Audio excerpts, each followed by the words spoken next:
Technology is a powerful tool that can be harnessed to transform learning and teaching. However, there are many who are unaware of what it can do. Educators need to take on the leadership responsibility to share with colleagues how technology can transform teaching and learning. Educators at all levels can be leaders, each with a valuable contribution. When all educators feel equally enabled to lead from where they are, it causes us to rethink who is offered a leadership role and how leadership is performed. Standard number 2 shows how educators can empower their students to improve teaching and learning using digital technology. This leadership can support students to meet the ISTE standards for students as they are empowered to become self-directed and self-driven. This standard also includes advocacy and modeling. The standard indicators provide further direction in how to become a leader. The first indicator is about developing a shared vision to provide the driving force behind digital initiatives. The educator has united various stakeholders and shared values and goals that are collectively voiced. The second indicator asks educators to practice leadership by advocating for equitable digital access for all. This indicator identifies that there are many types of learners for reasons of physical, emotional, and cultural differences and preferences, and that all learners should have equitable access to all opportunities. The final indicator reemphasizes the importance of modeling digital resources and tools. Indicator number 1. Educators shape, advance, and accelerate a shared vision for empowered learning with technology by engaging with education stakeholders. We will further the definition of this indicator by uncovering the intent of these 3 components of the indicator. What does it mean to shape, advance, and accelerate shared vision? What does it mean to say empowered learning with technology? And what does it mean to say engaging with education stakeholders?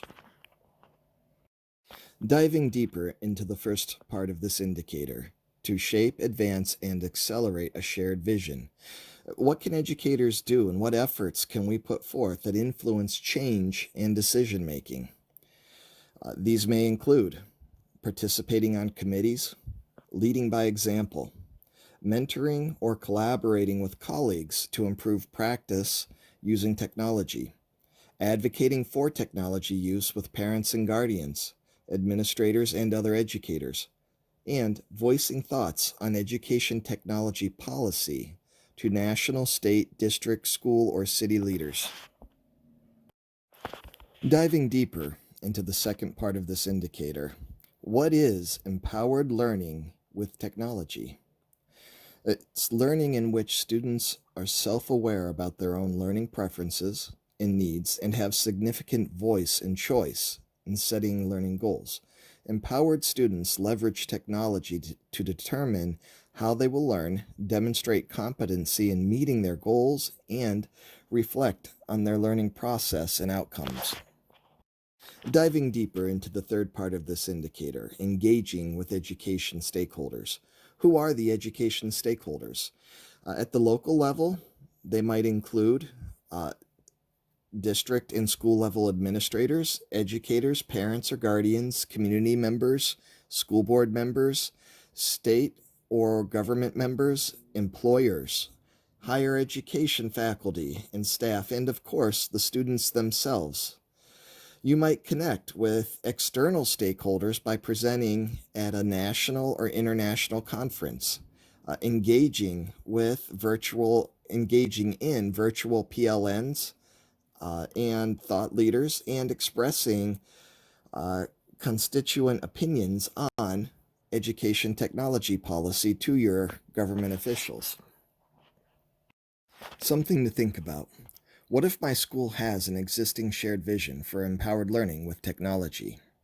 If not, how can I advocate for the creation of one? Think about your own vision for empowered learning with technology, and then listen and learn about the vision of other educators and stakeholders in your community. Can you articulate your vision for empowered learning? Do you even have one? Another way, you could open your classroom to visitors. Feel free to choose specific times and to state if this is an established lesson, one you're working to hone, or one you're just trying out for the first time. Is it okay to admit that your lesson isn't perfect? Consider the growth model and the value of failing forward. Something to think about. What should empowered learning look like, and what steps can I take to move my classroom and school in that direction? Well, one idea. You could participate in team, school, and district committees to strengthen your voice. Be aware that other members of the committee may not be open to technology in the classroom. You'll need to go slow. Seek to understand others' opinions before offering your own vision. Another idea. Connect with other educators around the world to discuss challenges your school, district, or community may face. Together, you may be able to find a solution. Something to think about. Are there others I can connect with that share my vision or have achieved the vision I aspire to? Or maybe, are there others that I could help to better understand the vision? Or, how can I work with grade level educators and students below and above me? Consider the law of innovative diffusion, as presented in the video in class. Remember to communicate with why, how, and what when you speak of your vision. You always have to begin with what you believe. Get together, then, with like minded educators. People who believe the same thing can agree and will be empowered to move forward. Do not try to change anyone. Simply grow with those who are willing to grow. People change according to the law of innovative diffusion. Therefore, nothing happens if the innovators and early adopters are not leading. Maybe you could have lunch with a colleague in a different part of the building to discuss strategies or ideas each of you are considering. As a refresher, this is the law of diffusion of innovation. Note that the very beginning of all change begins with a few people, the innovators, and shortly behind them are the early adopters. And the only thing that separates innovators from early adopters is who found it first. The innovators and early adopters aren't afraid to try something new. They embrace new things and they're flexible and can adapt when those new things don't work as planned. And then you see a break in the diagram because it is here, this tipping point, where what the innovators and early adopters are doing has to be productive. If the innovators and early adopters can show that there's a powerful benefit for whatever it is that they're working on, then the early majority will be on board. But the early majority, they're waiting to see, is this really worth it? And then the late majority, they're just waiting to see what's the early majority going to do. When the early majority moves forward, the late majority will move forward. And then you have the laggards. They're not going to move forward until everybody else has. And it's basically the principal standing up there saying, you're going to do this and I'm going to check it, or you might not have a job. That's about the only thing that gets the laggards moving. Okay, let's pick this up now with the leader standard. Educators seek out opportunities for leadership to support student empowerment and success and to improve teaching and learning. The second indicator for this learner standard is to advocate for equitable access to educational technology, digital content, and learning opportunities to meet the diverse needs of all students. Next, we will further the definition by uncovering the intent or the purpose of the 5 different components of this indicator. So diving deeper into the first part of this indicator, where it says equitable access. What does that mean? Well, When all students have access to technology needed for learning and to culturally relevant curriculum and resources regardless of race, ethnicity, social economic status, gender identity, sexuality, ability, primary language, or any other factor that might hinder or unfairly advantage one student over another. Diving deeper into the second part of this indicator, where it mentions educational technology. What specifically are educational technologies? Well, they're devices, apps, web resources, internet access, technology support, and other digital tools used to deepen the learning. Okay, diving deeper into the third part of this indicator, digital content. Uh, what is meant by digital content? Well, digital content may include open education resources, digital media and podcasts, digital curriculum, including culturally relevant curriculum, news and other websites, and digitized original or historical resources such as newspapers, virtual field trips, or virtual reality software and devices. Diving deeper now into the fourth part of this indicator, learning opportunities. What is meant? What are learning opportunities? Well, educators plan for learning that accommodates different access levels and individual student needs. For example, providing homework alternatives for students who do not have internet access at home, providing competency based assessment and other opportunities to demonstrate learning, scaffolding student learning to challenge and support individual students where they are, and advocating for an equitable system for all students.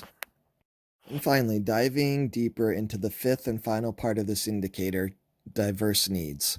What is meant by the diverse needs of our learners? Well, for example, learners there's a great deal of variability in language skills, technology, and internet access levels outside of school. There are cultural specificities and challenges at home, such as poverty, homelessness, or instability. Something to think about as you try to implement the components of this indicator. Who are my students? How do they learn?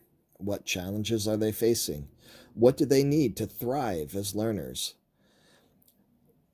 You might conduct a strengths and barriers assessment for each student. You could consider how technology may enhance strengths and remove barriers for those students, and collaborate with other colleagues who have expertise in diverse learning strategies such as special education or English language learning teachers.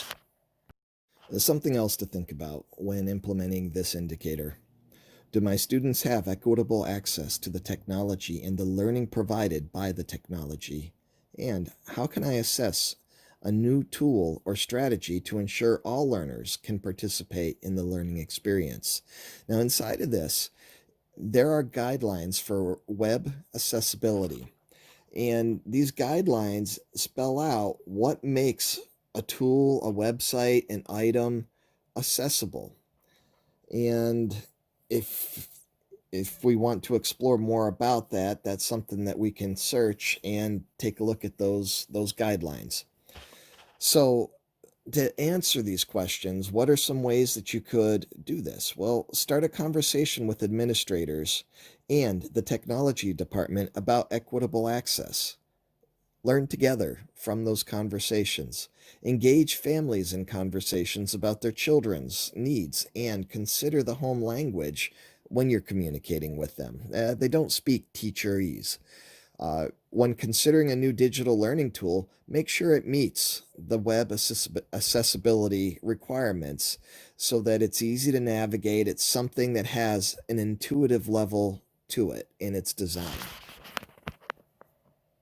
In review, the Leader Standard reads, educators seek out opportunities for leadership to support student empowerment and success and to improve teaching and learning.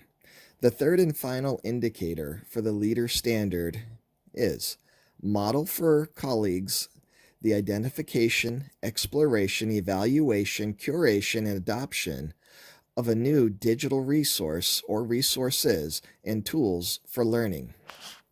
Next, we will further the definition of this indicator by uncovering the intent of the 6 different components of this statement. Diving deeper into the first part of this indicator, and that is identification. What does that mean? Well, finding new tools or resources to enhance learning by asking or observing colleagues or students, reading related publications, and following other educators or thought leaders on social media. All of these will help point you to new and upcoming tools. And remember, in the law of innovative diffusion, it is the innovators and early adopters who find these tools first and figure out how to apply them. Diving deeper into the second part of this indicator, which is exploration.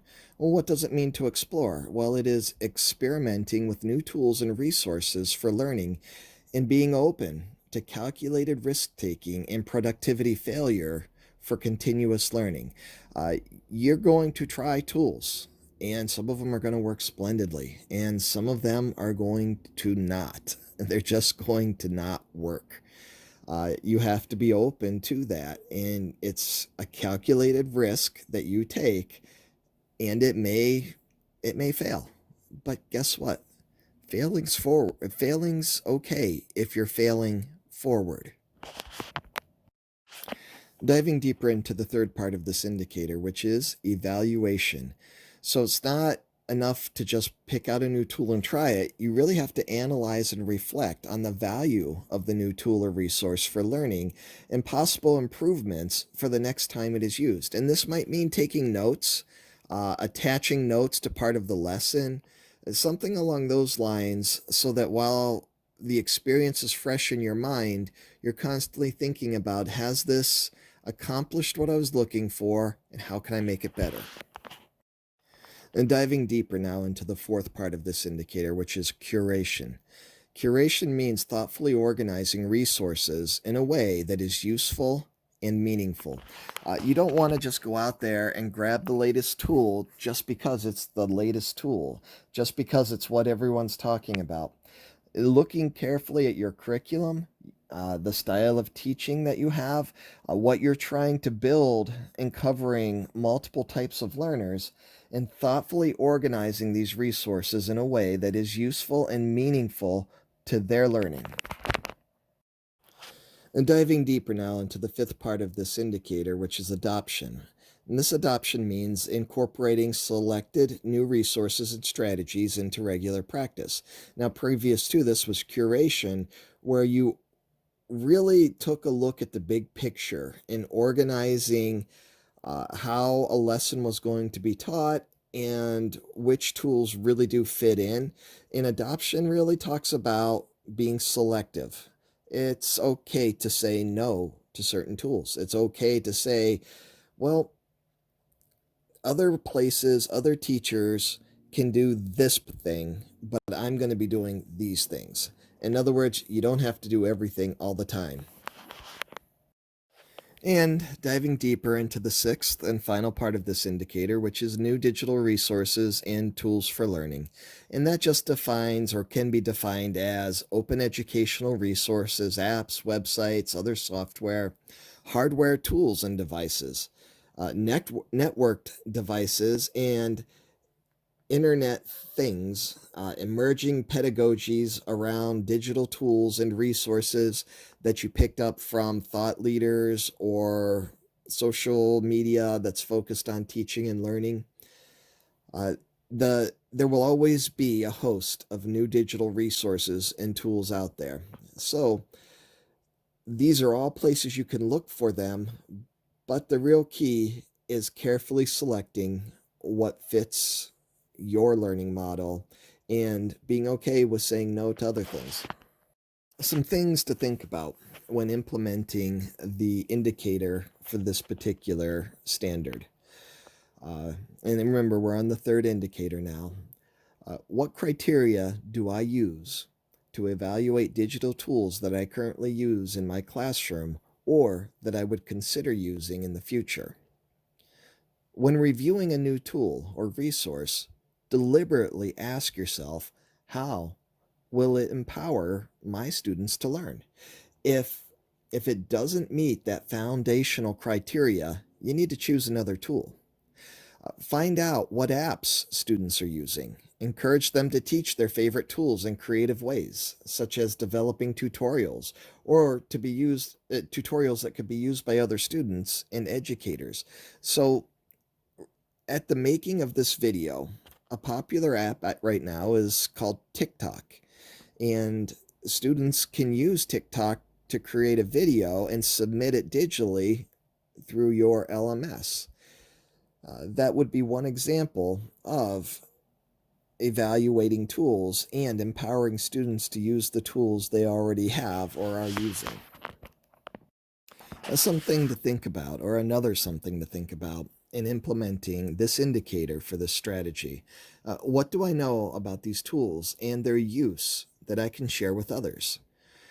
Well, you could share your favorite tool with other educators, with other teachers, your colleagues. You could share how it worked. You could just talk about it. You could show them what students did with the tool. You could ask for feedback about the value a particular tool brings to teaching and learning, and particularly getting that feedback from students. You could explore and use some of the vast options of free resources that are out there as open education resources uh, as a trial, just to see how do they work. And the final something to think about for this indicator: how can I be transparent with my colleagues about my own process of experimentation, risk taking, productive failure, and constant improvement? So, one way you could do that is by volunteering to pilot an application or digital resource and provide feedback about its value for student learning. What did the process look like? What did you do with the tool that worked? What did you do with the tool that you had to modify because it didn't work? It's okay to share the failure part of your process. You will always have to tweak things to make them work effectively and efficiently. To end this section on the leader standard, I will give you 3 examples of how ISTE members put this standard into action in their own schools.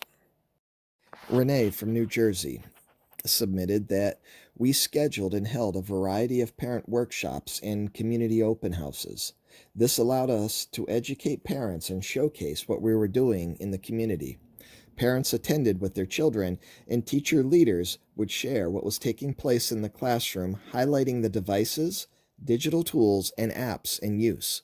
We invited everybody, including the state president of the teachers union, the city mayor, local board of education members, and education faculty from the local colleges. Julie from England submitted the following: when I find a digital tool that is really helpful in my classroom, I share the tool and how I use it with other art educators through informal conversations and demonstrations, as well as more formal presentations. I display what students have done with the tool, explaining how other educators can implement the tool in their own classrooms. Students in some cases do not always have access to computers, and I advocate for equal access for all students, including those with disabilities. And Jennifer from Illinois submitted the following: I frequently present at state and local conferences to share the powerful impact of technology with other teachers. I also work with other teachers in my district to ensure that the technology we use protects our students and conveys curriculum in an effective and meaningful way.